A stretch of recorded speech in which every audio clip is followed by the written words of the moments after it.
Welcome to Conversations on the Coast, the Bay Area's premier author interview program. And today I want to welcome you in a special way because today we are in the presence of a very special person.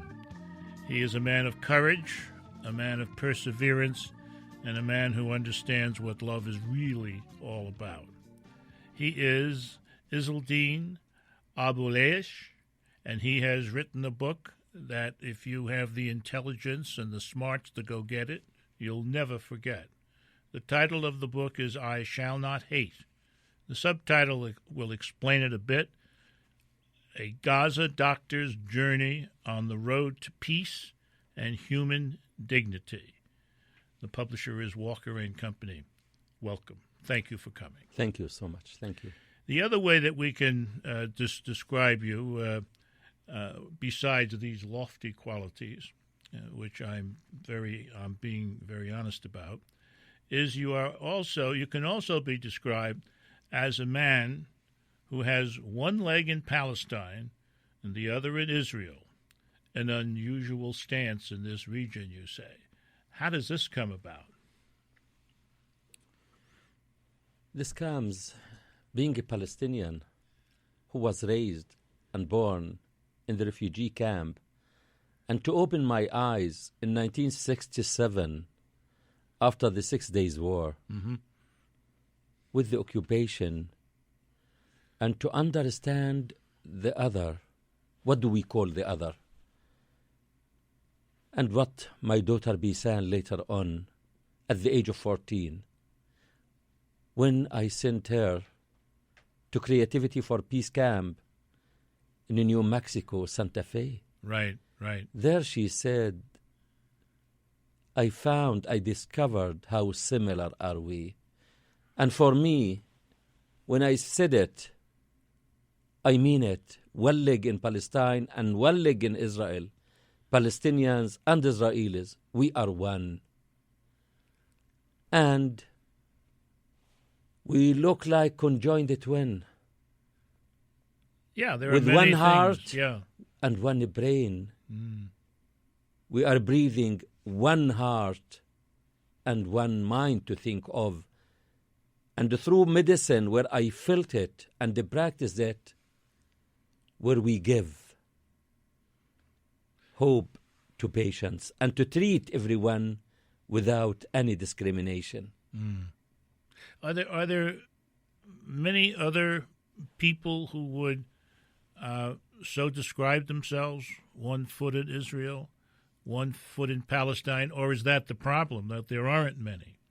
I think if they were exposed to each other, they will think similar.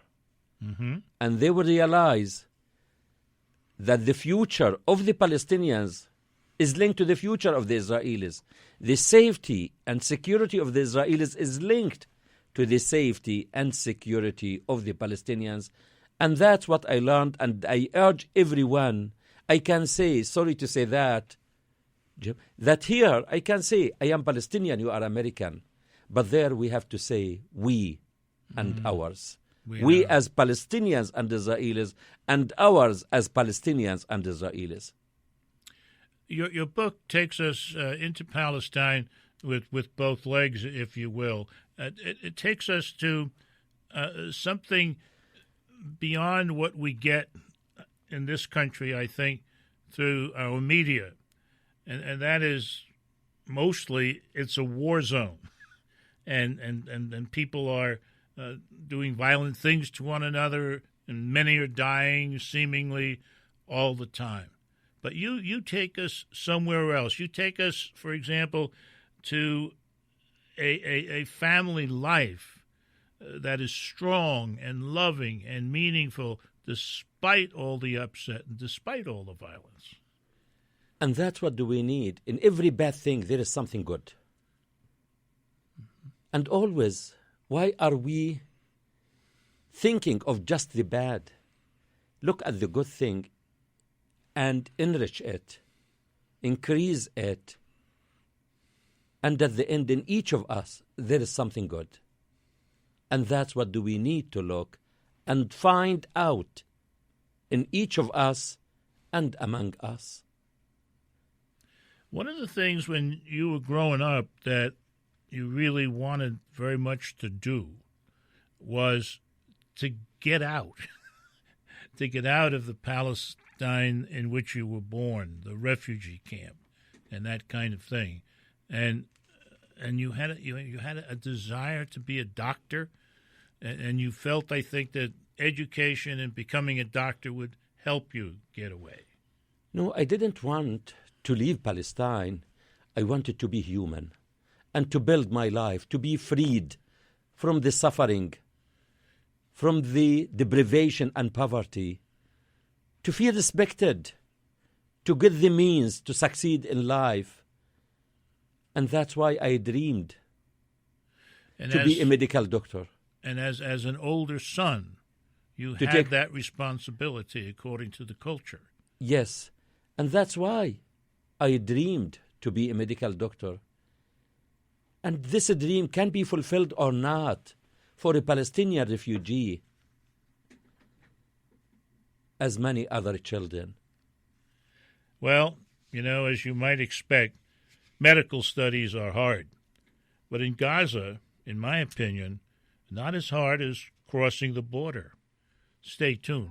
You're listening to Conversations on the Coast with Jim Foster. Now you can find this program on iTunes, SoundCloud, and all your favorite digital outlets. Follow the show on Twitter at JimFosterCoc and email JimFosterCoc@gmail.com.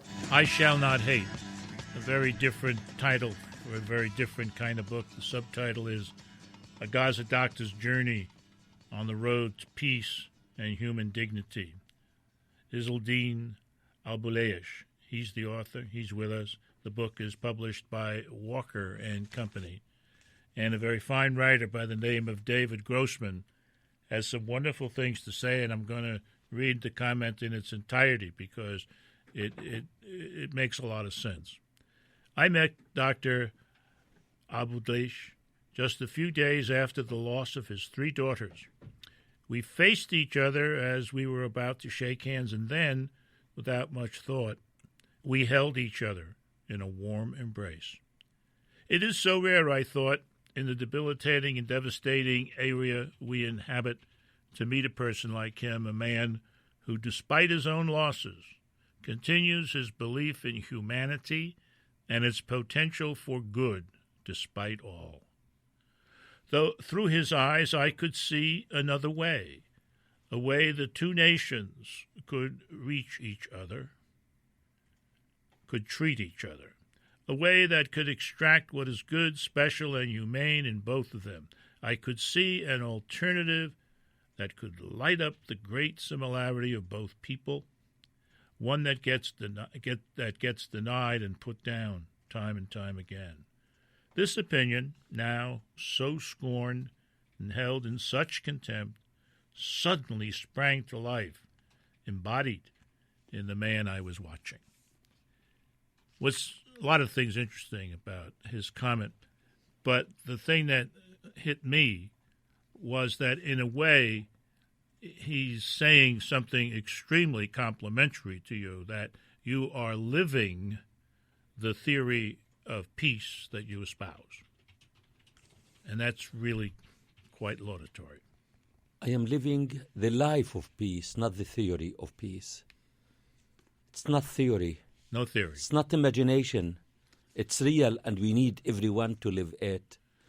When I met with David Grossman, and he said to me, Izzeldin, I am coming just to listen, and I want from you to tell me about your daughters. And that the commonalities between each of us, that no one can be spared from the fire of violence and killing. He lost his son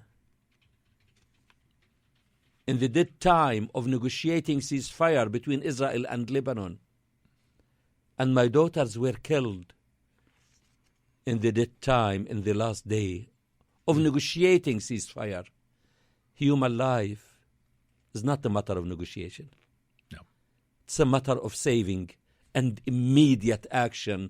Once we see someone in danger, we must intervene and rescue the human being. And that's the value we need to plant and insert inside each of us, that a human life is the most precious thing in the universe, and that saving one, you save the world. Killing one, you kill the world. And when I see someone is killed, I feel I am the one who is injured or affected. That's what do we need to connect and to defend the humanity that we all belong to. And that's what David Grossman said and felt that he lost those 3 daughters and niece. As I felt, I lost his son. Mm-hmm. This is also the reason that you went into medicine, that in healing one, you can somehow pave the way for healing all, or at least others. That what you do with your hands today, you can do with them tomorrow for someone else. The happiest moment for me, when I handle the baby to his mother. The happiest moment in my life, when a couple is struggling to have a baby, to get pregnant, and she comes to tell me pregnancy test is positive. I imagine myself, my sister, someone close to me in their position. How do I feel? In case of need, and my need, I got it. Mm-hmm. That's why always put yourself in the shoe of the other and to share the happiness with others. The happiness is through giving, not taking. And that's what do we need to practice. And to defend, we need to give. In the day of judgment, we will be judged in Islam for 3 things. Your money, from where did you get it? And what did you do with it? Your education, what did you do with it? You kept it in your mind, or you spread it to others? And your time, have you spent it to help others in relieving and rescuing others, or you spent it with fun for yourself? That's the values we need to insert and to defend and to work and to practice in life. It's that kind of philosophy, I guess, that has kept you from going, crazy with anger at the slights and the hurts. I mean, if you just think of crossing the damn border and what from time to time they put you through, it'd be enough to make most people go nuts with anger. And that's what do we need, not to be diverted from our goal, to be focused. To be focused, to achieve your goal. Don't leave your track. You face challenges. And don't be outraged or angry to the level you lose control. Be angry in a positive way, where you can divert your energy of not accepting what is happening in this world. I Shall Not Hate, the title of the book. And it's taken us so far through many different places and thoughts. But I want to spend our last minutes together talking about what happens beginning December 27th, 2008. You're listening to Conversations on the Coast with Jim Foster. Now you can find this program on iTunes, SoundCloud, and all your favorite digital outlets. Follow the show on Twitter @JimFosterCoc and email Jim Foster, COC@gmail.com. This is Conversations on the Coast. I'm Jim Foster. I shall not hate. A Gaza Doctor's Journey on the Road to Peace and Dignity by Izzeldin Abuelaish, published by Walker & Company. That's the book we're talking about today. And former President Jimmy Carter said some good things in this book. Dr. Abuelaish has expressed a remarkable commitment to forgiveness and reconciliation that describes the foundation for a permanent peace in the Holy Land. Now, toward the end of the book, there is a poem called Where Love Resides. And it was written after your daughters were killed. Yes. And in a sense, it really tells us something about what I was talking about at the beginning of the program, that you are a man who understands the meaning of love. Could you share that poem with us, please? Yes, it was written by an Israeli Jewish woman who knows Bisan, my daughter. She is the facilitator of a Creativity for Peace camp. And where love resides, in memory of Bisan, I long to touch you, Bisan, one more time, to hug you, to tell you how sorry I am that your mom died. But now you too are gone. Your smiling face, your gentle way, your softness, your non-judgmental words, your pain for your people, your way of life, your dreams, aspirations, and your hope for peace. Just days before the war, I spoke with your dad. He gave me your phone number. It's still in my car. Every day I glance at the number, seeing your name, Bisan. I wish I had spoken with you more, but I didn't have the guts. I spoke with you 3 days before you died. My prayers were not heard. Through the shelling, the bombing, the Qassams, the smoke, I feel I have been betrayed by God, by my country, by the cruelty of humanity, by the warmongers, by those who think violence is the solution. And with all of this, I have been given a gift. To have spent 6 weeks with Shada Izzeldin and Ghaida, I heard no words of revenge, no hatred. I heard no anger. I heard the deep belief that peace is possible even with this enormous loss. I have been strengthened from their strength. I am more determined from their determination. I am more at peace from their peacefulness. Bisan, forgive me for not being able to save you from my own people. Forgive me for giving you hope that peace is possible and then taking that dream from you. You will always be my symbol of hope, peace, and mostly gentleness. Your dad shared a dream with me days after you died. He came into a room full of men, and there you were, sitting amongst them. He asked you, "Why are you sitting here, Bisan? You know it is not acceptable in our society." You answered, "All is fine now, Dad. I am happy and well. I can be here among the men where I am needed. May no other woman need to die in order to be able to influence the men as you have, Bisan. May we women be heard and heeded, and may the men in this world get the chance to know from deep within their hearts that this is where the answer lies, in their hearts, where love resides." And if the women were heeded, it seems to me, in your opinion and in mine, that there would be no more tanks coming down the street hurling shells into people's homes.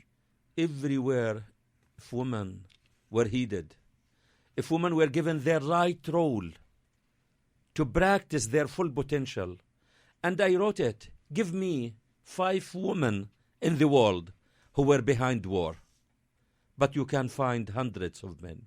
Yeah. The women with the emotions, with the feeling, with the hearts, give them the right and the role, and to be part of the decision-making in shaping our lives. And it's time for women to take their role. Later on in the book, you give us in a very short paragraph some of the things we must do First, we must join together to fight our mutual enemy, which is our ignorance of each other. We must smash and destroy the mental and physical barriers within each of us and between us. We must speak and move forward as one to achieve our brighter future. We are all living in one boat, and any harm to some people in this boat puts us all in danger of drowning. We must stop blaming each other and adopt the values of our, us, and we. And you think that can happen between the Palestinians and the Israelis? It can happen between the Palestinians and Israelis and between others, because our enemy, as I said, is ignorance, greed, and arrogance. And the change will never happen if we started the change within each of us and inside each of us. Today we've had a great man on Conversations on the Coast, Izzeldin Abuelaish. He's written a book called I Shall Not Hate, a Gaza doctor's journey on the road to peace and human dignity. This has been Conversations on the Coast, and I'm Jim Foster. Now you can find this program on iTunes, SoundCloud, and all your favorite digital outlets. Follow the show on Twitter at Jim Foster COC and email jimfostercoc@gmail.com.